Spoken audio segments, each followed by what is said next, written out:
În pauzele dintre poezii, nu va veni Andrei Maftei să recică poezie. Unde ești, mai fugit? Uite aici, dragul. Aha, aici erai. Deci cu asta, da.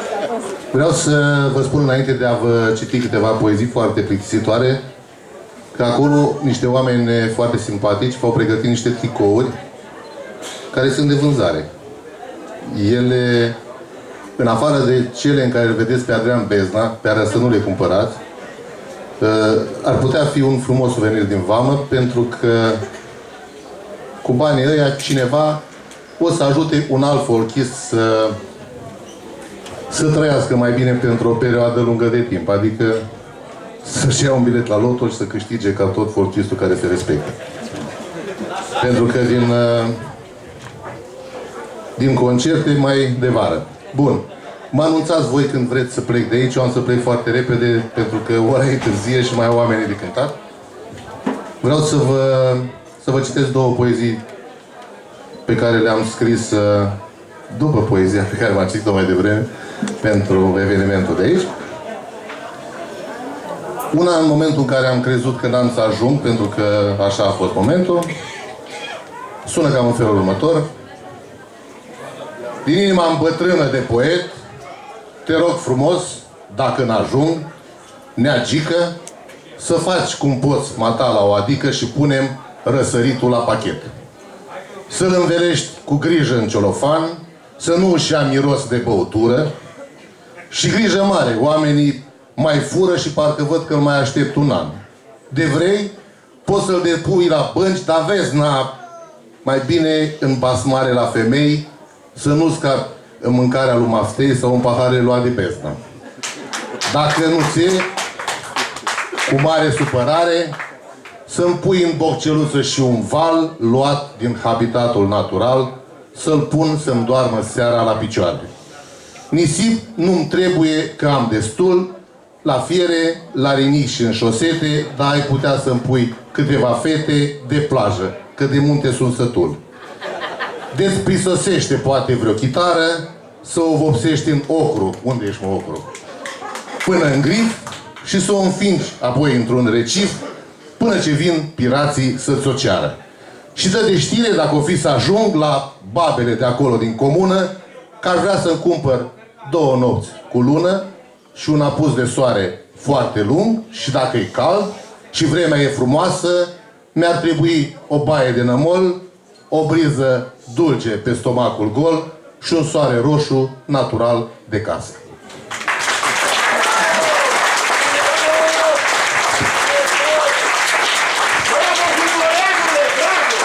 Este singurul meu fan declarat, acela este Slăvou, dar e beat, să nu luați în seamă, așa strigă el când e beat. Nu ține minte alt nume decât Pop. Nu știu ce a venit. O poezie care s-a vrut de dragoste la un anumit moment dat, să mergem la Vama Veche se numește și sună astfel. Hai vino, draga mea, te aștept să vii în Vama Veche unde e adunare de iubitori de muzică și mare, de bere, de rapane și hamsi. O să mă vezi în larg la geamandură, făcându-ți semne stranii de nec, în mână cu o sticlă ochi de Jack și mai bronzat ca puiul din friptură. Dacă o să fie frig, voi sta în pat, privind la emisiuni despre termite și am să fac abuzuri declătite, că fără tine, Doamne, ce să fac? Să întreb prin sat, poate mă știu sătenii, că am tot întrebat de castraveți și alte acrituri pentru băieți, că le-a fost sete, de la mirodenii. Să nu te îmbraci prea gros, că vremea e faină, să-ți iei doar niște șlapi de prin bazar și un slip micuț de tot cu fermoar, sau știi ceva, ia, nu-ți lua nicio haină, o să mă îndop cu vinuri de Viagră și o să ascult doar folk și ceva blues și apoi, când o să te privesc confuz, ne vom retrage de la Barba Neagră, vom merge către mare înlănțuiți și ajuns pe țărm, ne vom deda la vicii și uitând că avem și case și servicii, ne vom simți din nou îndrăgostiți. Hai vino, draga mea, te aștept în vamă, ți-a spus și antrenorul să te miști, e plin pe aici de oameni și folchiști, cu înclinații către melodramă, ba mi-a trimis și Dumnezeu un semn, cum că se simte aici ca acasă și că preferă statul pe terasă și folcul din chitările de lemn.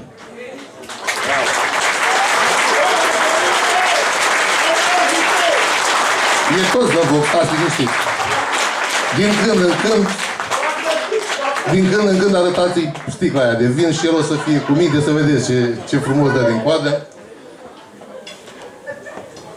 O poezie pe care am scris-o acum câteva zile după un incident plăcut ochiului dintr-un tramvai bucureștean. De-ale transportului în comun se numea această poezie. Zice: într-un tramvai bătrân din București, o întâmplare înspăimântătoare, două dihănii conlocuitoare și-au luat câteva palme românești. Cum ar veni, în vorbele locale, doi călători cu gusturi spre salam au fost umflați din locul de la geam de critici ai mișcării muzicale. Au crâit balaurii urâți și au făcut ca duhurile toate când i-a lovit acea calamitate ce le-a vărât manerele pe gât. Și-au înjurat de doamna măsa moartă și-au promis jihaduri de stabor, urlând să arate totuși tuturor ce înseamnă suferința pentru artă. Unii s-au bucurat la auzite și-au râs pe înfundate de garoi zicând: așa le trebuie la gherțoi dacă ascultă melodii tâmpite. Că oricum, toți romii sunt nesimțiți și merită corecții punitive, că slavă Domnului doar sunt motive, nu le enumerăm acum, că le știți. Alții, în care spiritul dreptății se mișcă viu precum un vibrator, spun că a fost ceva îngrozitor, un atentat la mama libertății. Și nu-i posibil să mai tolerăm manifestări de violență crasă, că noi avem cei 7 ani de acasă pe care nu se cade să-i uităm, că nu poți chiar așa să dai în rom și să îl spurci cum ți-a venit la gură, că și țiganul chiar de te înjură, chiar dacă nu pare, e și dânsul om. Eu, ca un tip ce știu cum să mă port în situații de-astea divergente, le-aș lua la bătăuș abonamente pe toate mijloacele de transport. Poate așa, cu câte o bătută, băgăm bun simțul înapoi la loc și învățăm respectul reciproc, că am auzit că uneori ajută.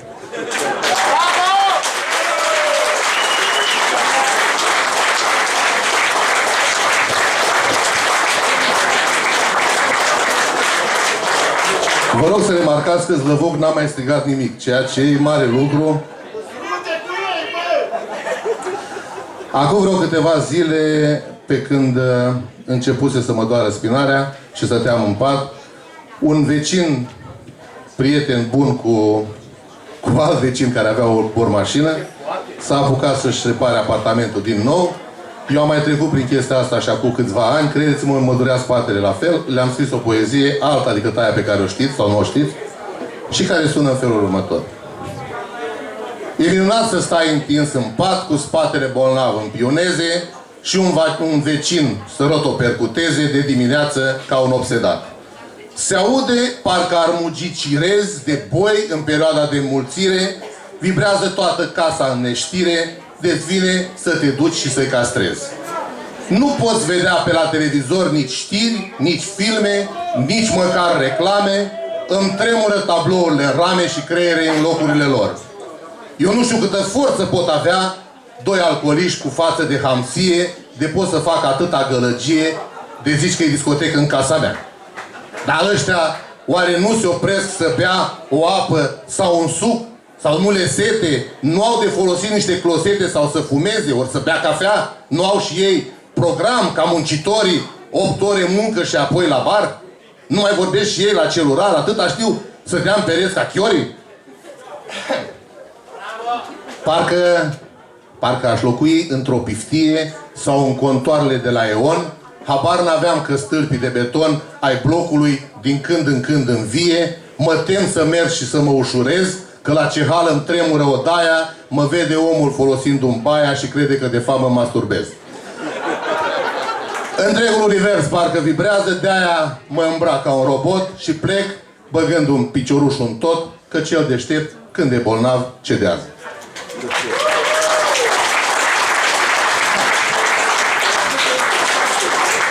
Vă spun că sunt niște poezii alese de altcineva, nu sunt alese de mine, pentru că eu am avut bunul simț să le uit acasă, evident.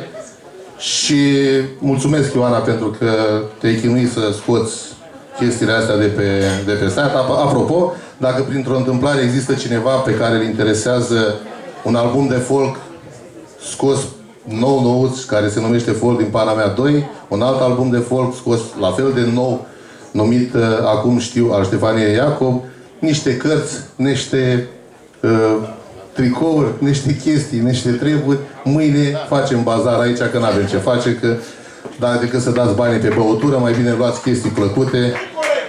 Sau Zlăvoc poate să dea banii pe băutură. El este singurul care poate să dea banii pe băutură. Bun.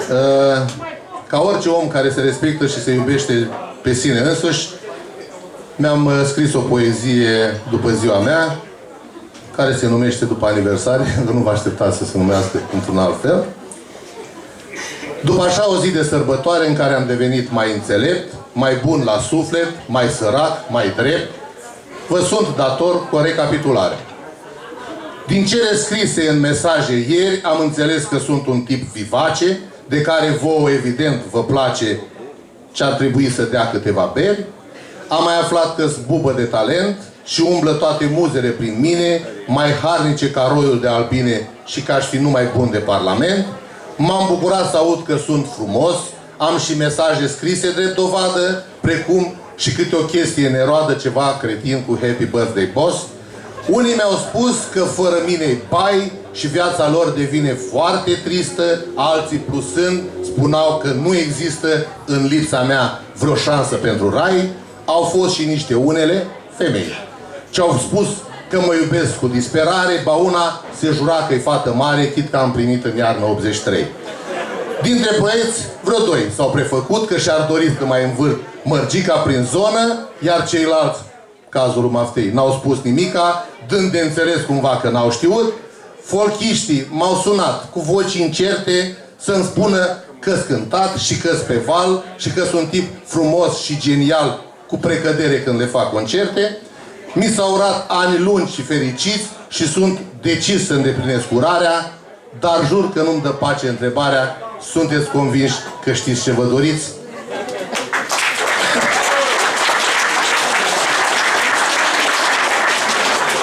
Bun.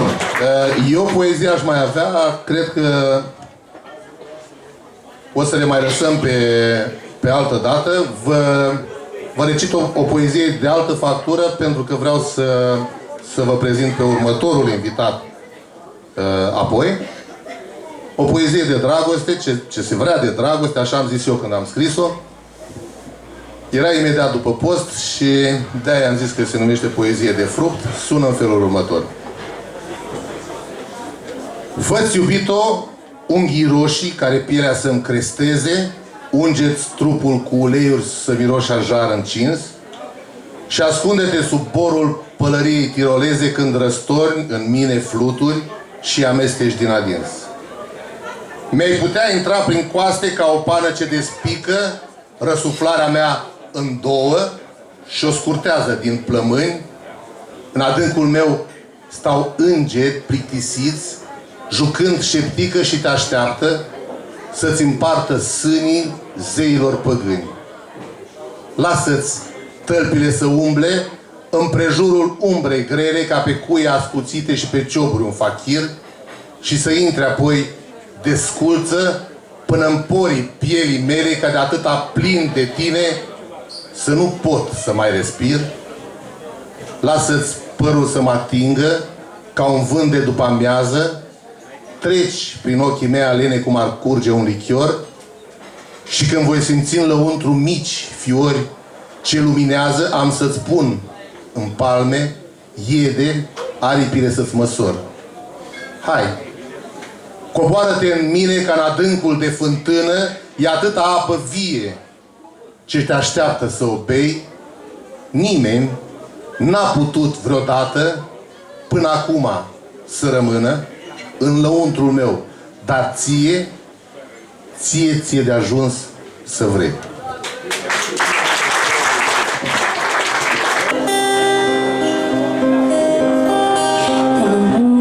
Acum e un fel de lăcrimară și lacrimile picură mereu. De tare că s-a întâmplat ceva ce doară și astăzi plâng în loc de fiecare o ai lui Dumnezeu. Noi stăm în ochii lui și avem de toate și suntem așezați și călători, iar el cu aceleași lacrimi ne străbată și ele când altfel nu se mai poate, că dăm și noi din ceruri uneori. Sunt toate într-o ordine firească, se frânge tot ce se cuvine frânt, e mască unde este loc de mască, pe noi, pe toți, din ploapa lui cerească, el uneori ne plânge pe pământ. În munți acum sunt lacrimi și e ceață și soarele s-a spart ca un de ochi. Vai, Doamne, Tu ne dai această viață și o gustăm cu milă îndrăzneață. Ce bine ne simțim la Tine în ochi. Din ochii Tăi lumina lumii vine și Tu chiar întunericul descoși. Și-am vrea să-ți fie întotdeauna bine și uneori ne temem pentru Tine să nu orbești pe atâția păcătoși. Sunt toate într-o ordine firească, se frânge tot ce se cuvine frânt, e mască unde este loc de mască, pe noi, pe toți, din ploapa lui cerească, el uneori ne plânge pe pământ, el uneori ne plânge pe pământ.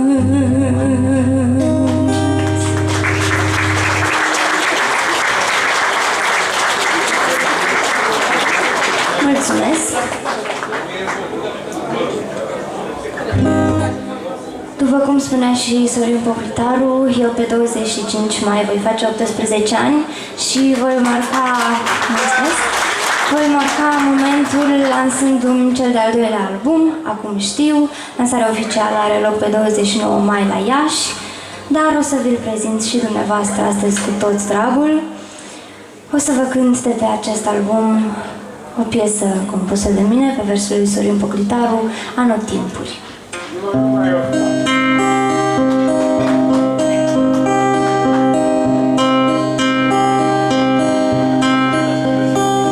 Pe umerii mei greutatea se lasă, sunt anii ce trec obosindu-mă mult, din pruncul cu fața atât de frumoasă, azi văd în oglindul un adult.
Și dacă tot v-am spus de albumul Acum știu, mă gândesc că cel mai bine este să vă cânt piesa care dă numele albumului, compusă de mine pe versurile lui Sorin Pocritaru, Acum știu.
Chitara în monitor și nu mi-aud vocea și mă deranjează. Mulțumesc!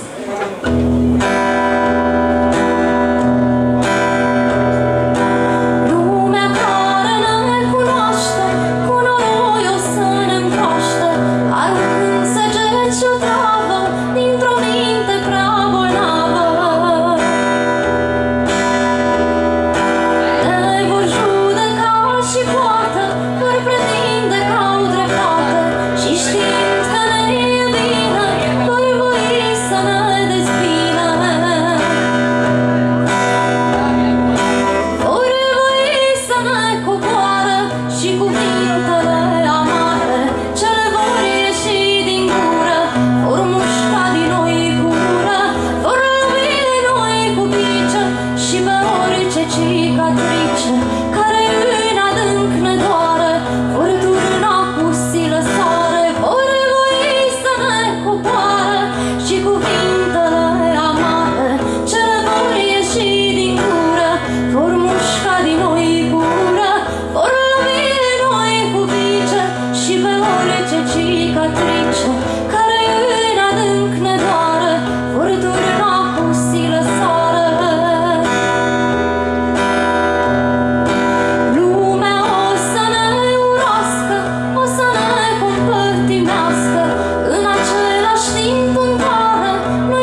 piesă pe care o puteți găsi pe Acum Știu, Nu vor judeca. Muzica mea aparține de asemenea pe versurile lui Sorin Poplitaru. Și acum să vă cânt piesă care se numește Mi-e dor.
O să închei acum cu piesa cu care eu mi-au de obicei la revedere de la publicul meu, piesa cu care Sorin Poplitaru își încheie emisiunea superbă pe care o are pe Impact FM, fiecare duminică, să dăm folk la case, la ora 9. Muzica mea aparține pe versurile lui Sorin Poplitaru. La revedere și vă mulțumesc!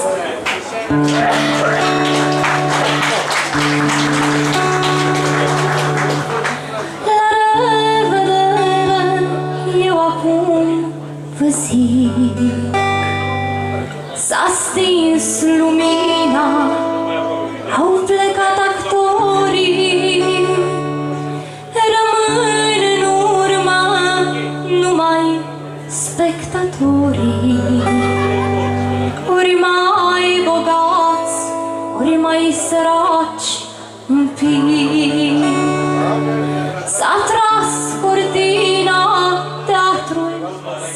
închis.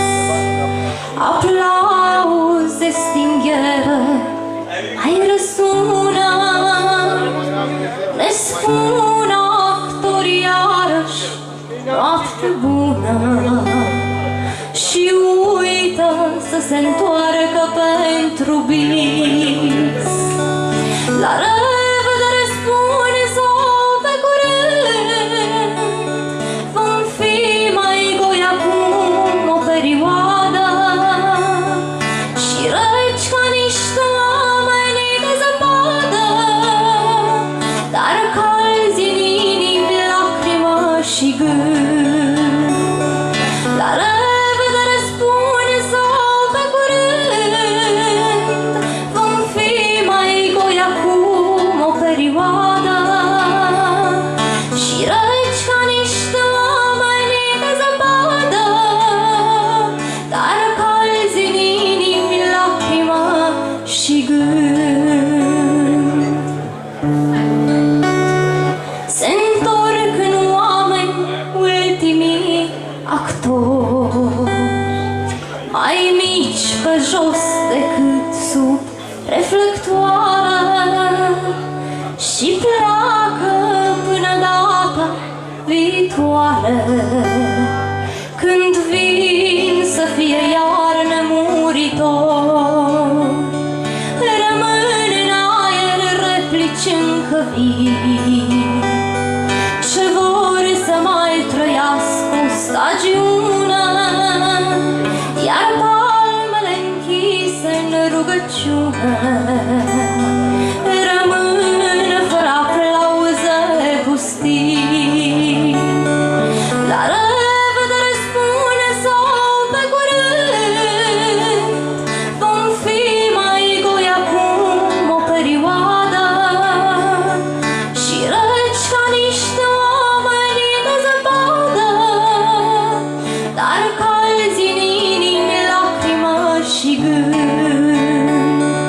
La revedere spune sau pe curând, vom fi mai goi acum o perioadă și reci ca niște oameni de zăpadă. După atâta fric și ceață, ea se arată soarele. Acum nu ne mai îngheață nasul și picioarele. Cu narciși, cu crin, cu lotuși, timpul cald s-apropie. Primăvara asta totuși nu-i decât o copie. Sub cerdac, pe-o lăuruscă, cum trecură vadele, a ieșit un pui de muscă să-și usuce ladele. Păsările migratoare se întorc din tropice, râzele de pun la soare, ouă microscopice. Toată lumea din o gradă cântă fără pauză, doi cocoși se iau la spadă, nu știu din ce cauză. Un curcan stă sus pe-o bârnă, nu vrea să se bucure. Oțul roșu îi atârnă, moale ca un ciucure. Doar grifei bătrânul n-are, cu ce roade oasele, că de când cu postul mare toate merg de-a îndoasele. Pentru cât a tras sărmanul cu se ceară daune, în sub nasul lui mortanul a venit să-mi aune. Dar acum l-a prins botaia, a început să scuture. Peste toată hărmălaia trece spor un fluture. Pe trotuar alături saltă două fete vesele. Nu convine să-mi las baltă toate interesele. Nu convine să-mi las baltă toate interesele.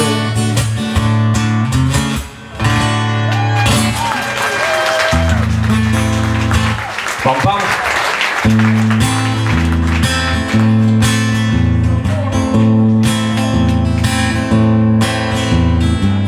În noaptea asta le îngrop pe toate, la mine în suflet și la mine în gând. Mă biciuie fantome îngruntate, noaptea asta te iubesc plângând. În noaptea asta eu voi pune foc la rădăcina celor întâmplate. Am obosit să urlu și să joc, în noaptea asta eu voi pune foc.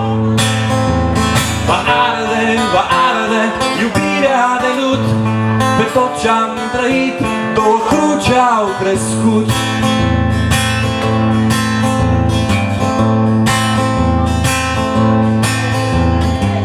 Și anii de iubire-mi sunt săraci, și frânghia-i subțire și pustiu. În noaptea asta n-ai decât să taci, căci orice spune este prea târziu. Și tare aș vrea să nu mai vreau nimic, când nu poți să rostești nici da, nici nu. Mă înțeapă crivățul și mi-este frig, în noaptea asta mă ucizi și tu. Va arde iubirea de lut, pe tot ce-am trăit, două cruci au crescut.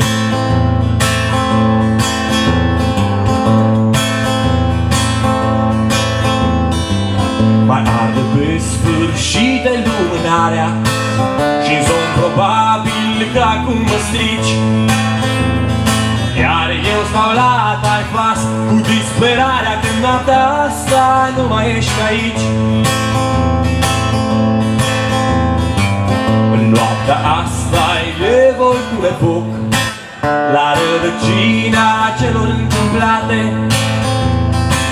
Am obosit să urlu și să joc, în noaptea asta eu voi pune foc. Va arde iubirea de lut, pe tot ce-am trăit, două cruci au crescut. Va arde iubirea de lut, pe tot ce-am trăit, două cruci au crescut.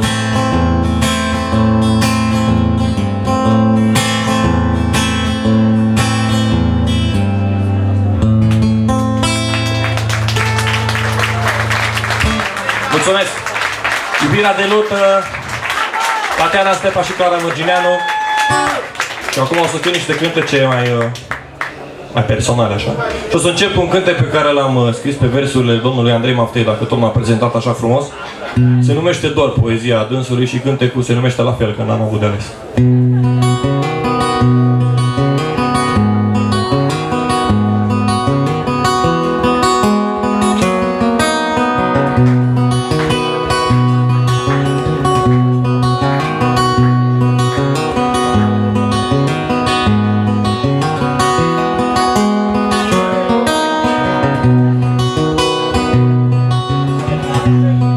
Știu de date gândul sau amintirea ta în geam, că ploaia îmi rănește gândul, ori dansul nopții pe tavan. Mi-ai spus aseară o poveste, seara asta spune-o iar, când miza sorții noastre crește, vine aruncarea unui zar. Liniștea întoarcă somnul, vine stompatele culori. Doar luna-și plimbă ochiul ei pe după draperii de nori. Când liniștea întoarcă somnul, pline stompatele culori.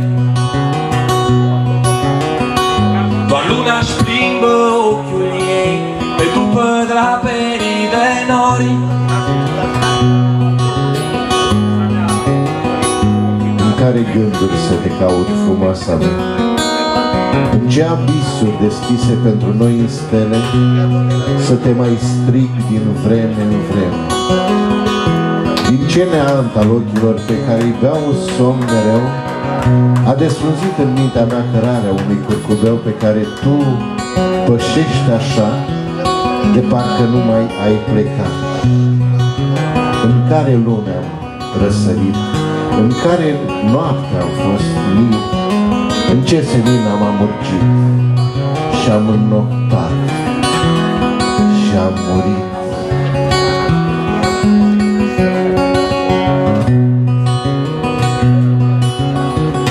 Rostogolit printre cuvinte pe care le-am rostit așa, de parcă am vrut ca să te doară, cum doare și pe calea ta. Când liniștea întoarnă somnul prin estompatele culori, doar luna-și plimbă ochiul ei pe după draperii de nori. Când liniștea întoarnă somnul prin estompatele culori, doar luna-și plimbă ochiul ei pe după draperii de nori, pe după draperii de nori.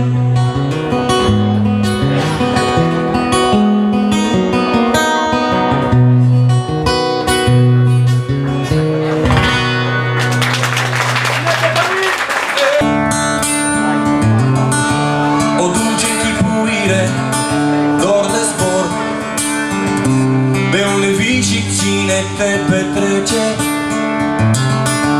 nu vezi că-i toamnă peste tot și-ți mor aripile cărunte în zarea rece. Și atunci când pleacă meala ea sub pași și drumul meu mă lasă fără cale, de-i nu mai știu plecarea acolo și-aș tot sta orbit în cleiul urmei sale.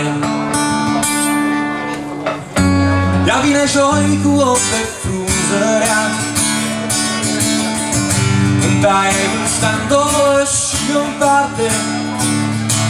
Ea vine joi, mai sus întreagă tinerețea mea, mai jos am urbul fugărit de noapte.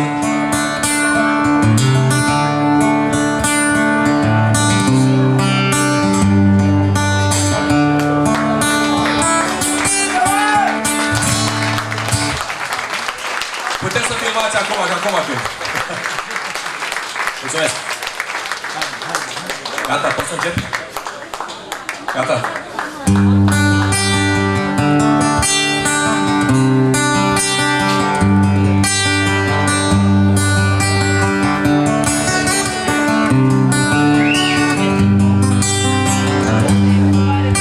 Mi-e teamă, respirând, să nu ucid secunda asta veșnic trecătoare, să nu te pierd, o să-ndesc să-nchid pe veci în mine timpul cum zăboare. Că uite iar vin zorii și nu știu cum se zidește în sală când e o veste că am iubit, că s-a făcut târziu și în tine am rămas doar o poveste.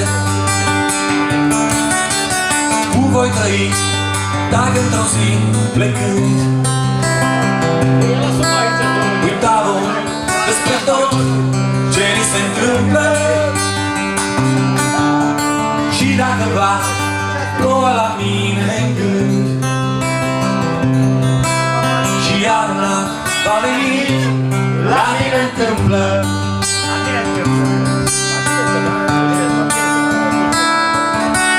Pe cerul lui dă-mi ochii să nu știu când vine vremea să plecăm acasă. Duminică ca într-un asil de scânge sprijiniu, spun-mi poeme pâine de pe masă. Cum voi mai ști că îngeri te-au iubit prin carnea mea ca pe o întrutipare de Dumnezeu cu trup de încosit și buze de cireșe dulce amare. Cum voi trăi dacă într-o zi plecând uitau despre tot ce ni se întâmplă și dacă va ploua la mine în gând și iarna va veni, la tine întâmplă.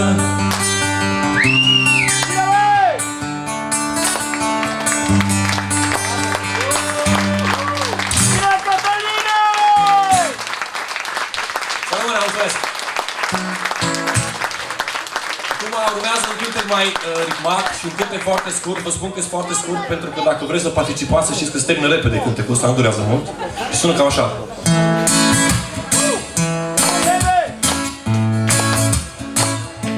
Atât ai, tot atât.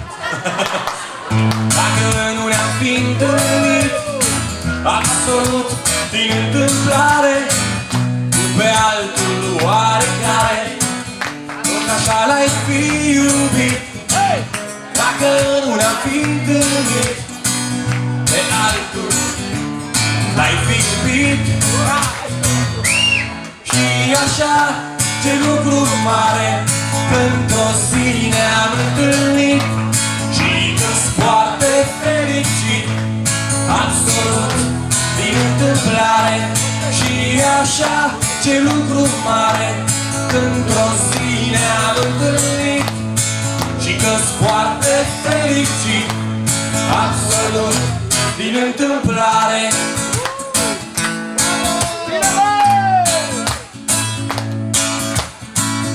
Dacă nu se ieșeam în drum, ai fi dat cu bucurie altuia străin, nu mie. Învierile de acum ai fi dat cu bucurie altuia străin, nu mie. Și așa, ce lucru mare, într-o zi ne-am întâlnit și că-s foarte fericit, absolut din întâmplare. Și așa, ce lucru mare, într-o zi ne-am întâlnit și că-s foarte fericit, absolut din întâmplare.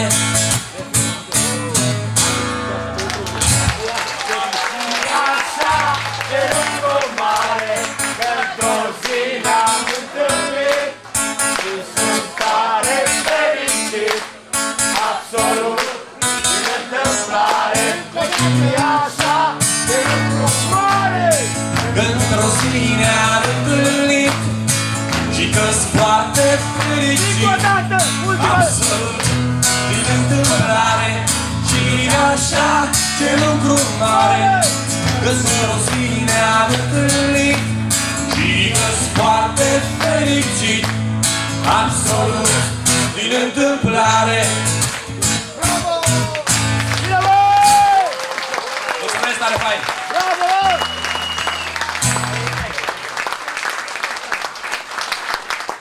Vreau să închei cu un moment de suflet pentru că ultima dată când am fost aici, Vama Veche, a fost în august 2009 și atât.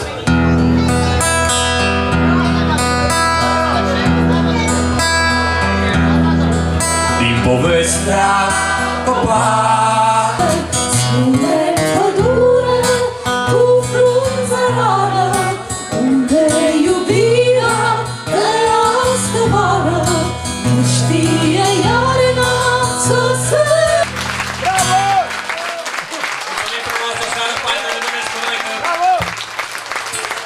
pace!